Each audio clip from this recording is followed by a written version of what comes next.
go ahead. To benchmark this, we have not conducted the primary. However, the occupant and all the employees are accounted for. We have nobody missing.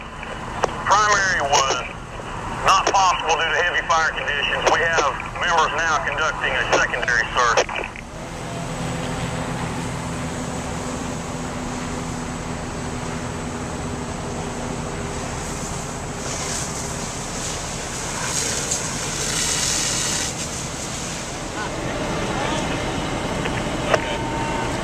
Copy that. I'm going to retract the aerial. I want to pin the master stream all the way out, and then I want to sit the aerial over top of it. That's the only way we're going to do it.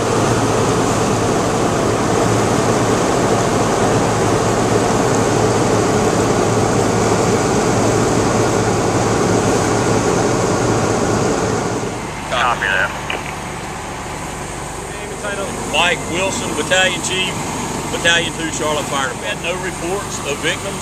We did have the occupant on the scene tell us it was a model home, so that means it's a business, it's not a residence, and she had accounted for all of her employees, which took a little bit of the stress off of us because we knew that we didn't have an active rescue.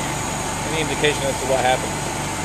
Not yet. The investigators are here and working on it, but the fire got loose in multiple gables and truss spaces. This is all lightweight truss construction, and once fire gets active in there, there's just really no set amount of time before it's going to come down. So that's our number one concern, is making sure we're not there when it does come down. All spilled on the side of the building, but there was no explosion that I know of. Can you talk about the challenge of dealing with that, as much smoke as this structure caused?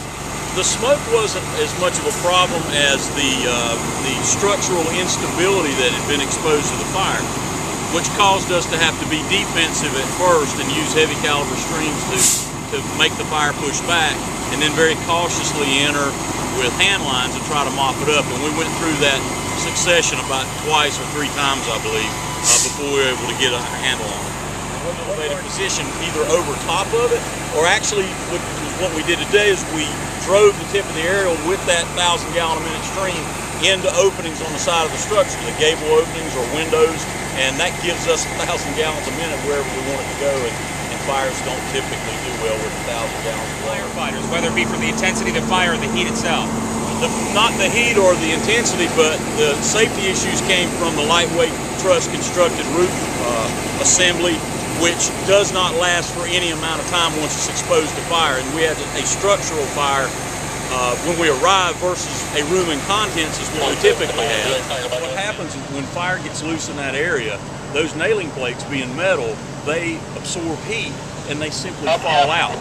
So when they fall out, all of those structural web members are just kind of like a house of cards, and they can come down for any reason at any time. There's no calculated risk on how long we can operate under them or on top of them. We just have to say when fire gets loose in that truss space, we got to